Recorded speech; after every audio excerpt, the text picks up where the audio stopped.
La crisis financiera del gobierno tuvo esta semana una denuncia que impresiona.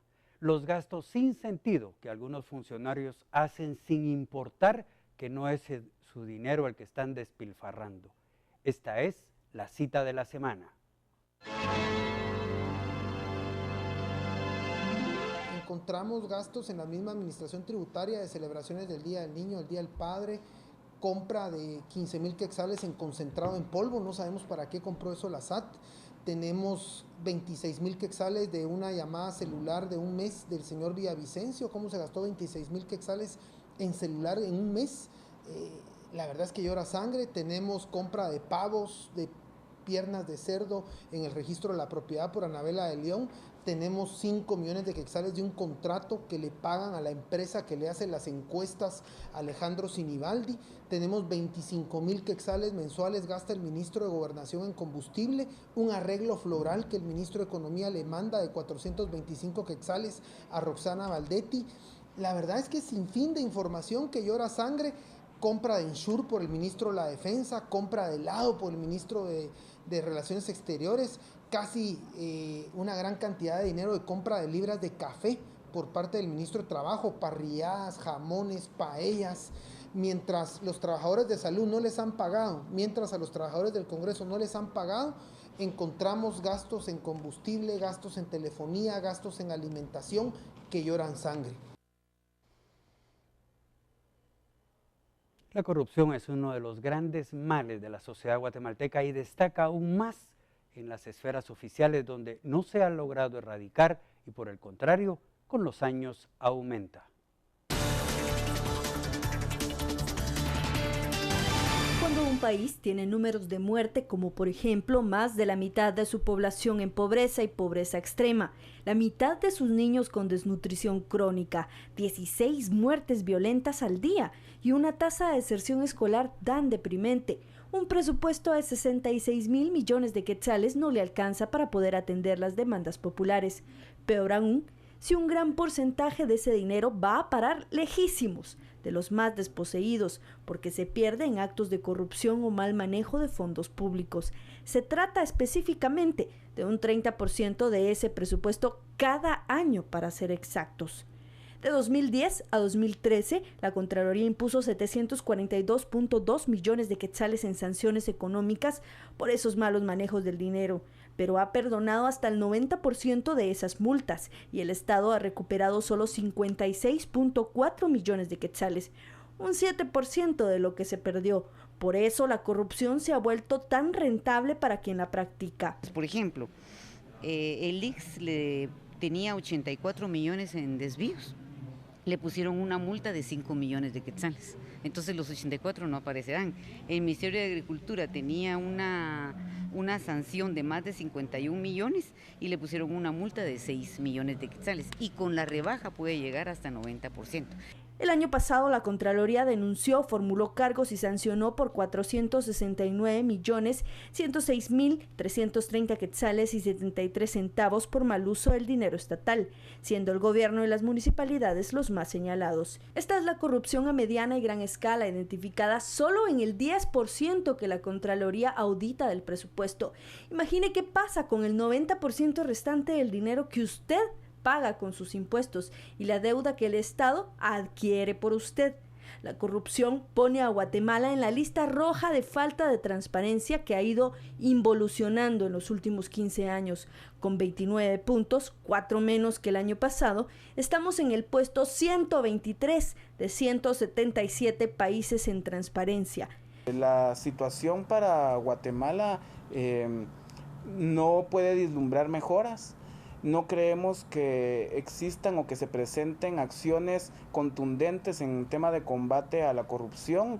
Si esa corrupción le preocupa, preocúpese también por la corrupción de calle, esa donde el ciudadano es más activo, sobornando a servidores públicos o no denunciando el tráfico de influencias, abuso de poder, incumplimiento de funciones, malos servicios públicos. Esa corrupción es casi incalculable, pero todo tipo de corrupción nos afecta directamente y no solo en el bolsillo. Más pobreza, más desigualdad, menos oportunidades, menos acceso a salud, menos acceso a red hospitalaria, menos acceso a carreteras. El Estado se ha vuelto un botín de algunos, en detrimento de la mayoría y sin controles. El 70% de las denuncias vienen del área rural, pues la población no capitalina es la que más usa los recursos públicos, dice Acción Ciudadana. Solo el 5% de las denuncias son investigadas y el 3% reciben atención administrativa. Estamos hablando de más del 90% de impunidad. De ellas el 70% proviene de gobiernos locales y por lo tanto del área rural. El concurso de culpas inicia en la Contraloría, incapaz de auditar al 100% el erario público y de taparse los ojos y ser discrecionales a la hora de denunciar hallazgos más allá de los nombramientos de las auditorías. Al Ministerio Público se le achaca del pésimo litigio y de las débiles pesquisas que terminan encajonando las denuncias. Por ejemplo, la Contraloría General de Cuentas es un ente que no se renueva y por lo tanto continúa intentando perseguir la corrupción de la misma manera que lo ha hecho durante todos estos años. Mientras sean los mismos políticos los encargados de decidir quién va a fiscalizar sus propias actuaciones y la sociedad tolere la corrupción y no la denuncie, su dinero seguirá parando en manos de los corruptos. Mire usted, los guardias del sistema penitenciario anunciaron un paro de labores como medida de presión para pedir un aumento salarial. Esto y más en las 5 importantes de la semana.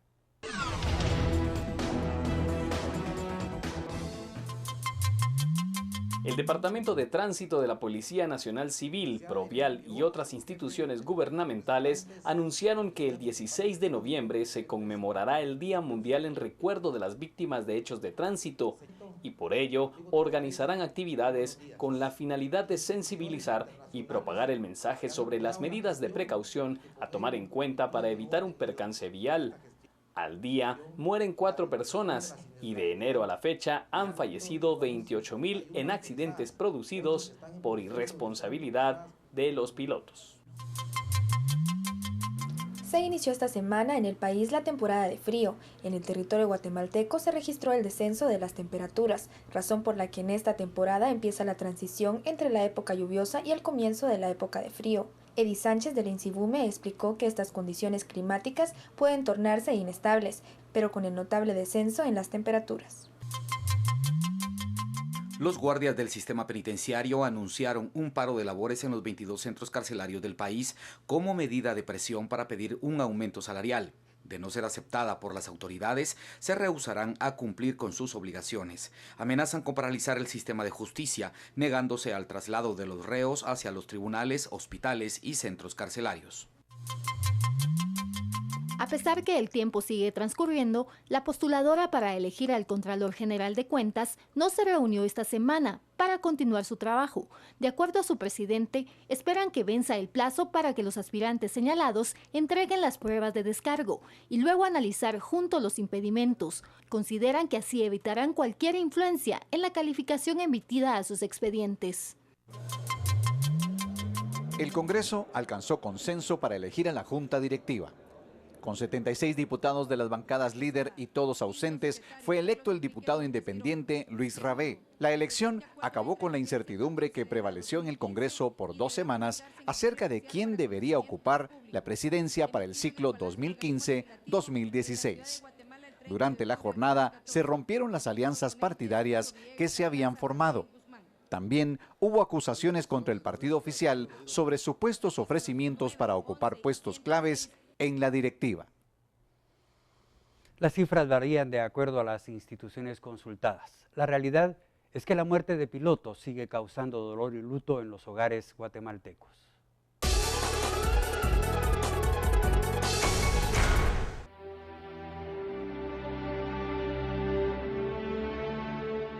Yo gritaba y gritaba y uno podía pensar que era mi hijo.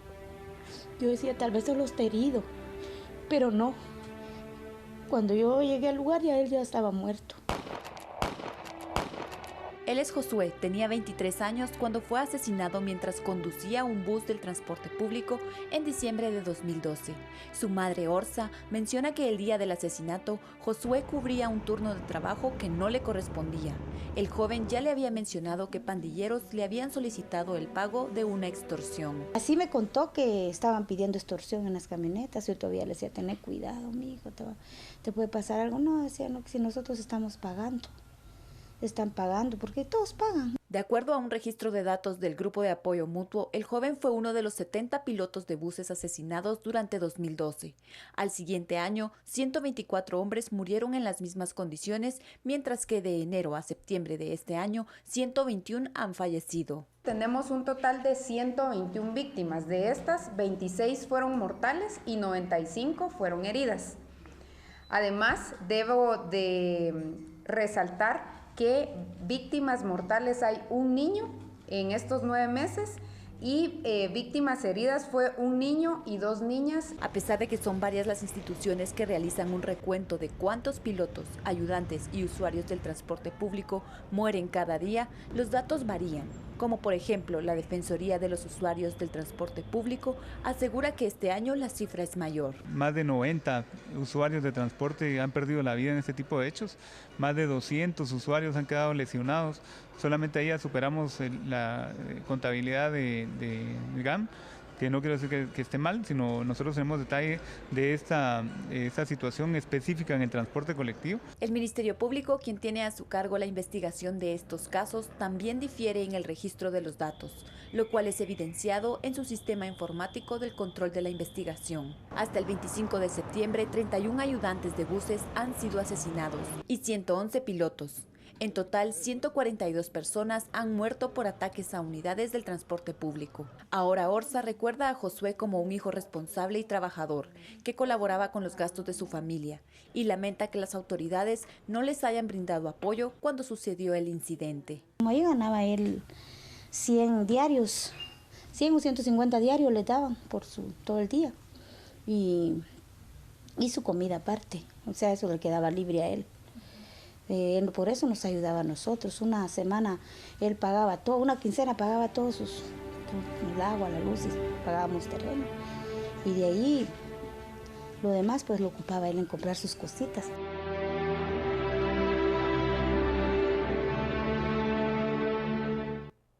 En Uruguay, el candidato de izquierda Tabaré Vázquez evaluó que su triunfo del pasado domingo era un enorme reconocimiento a 9 años de gobierno del Frente Amplio. Uruguay cerró el 2013 su 11º año consecutivo de expansión de su economía con un desempleo del 6% y ha registrado una fuerte caída de la pobreza en la última década.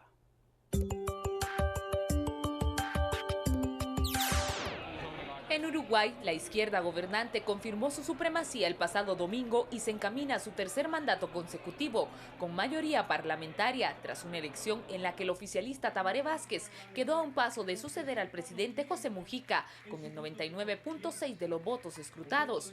Vázquez sumó el 47.2% de los sufragios y quedó en clara ventaja para vencer en una segunda vuelta el 30 de noviembre al centroderechista Luis Lacalle Pou, que culminó segundo con el 30.5% de los votos. Hoy está prácticamente confirmada la mayoría parlamentaria, dijo la presidenta del oficialista Frente Amplio.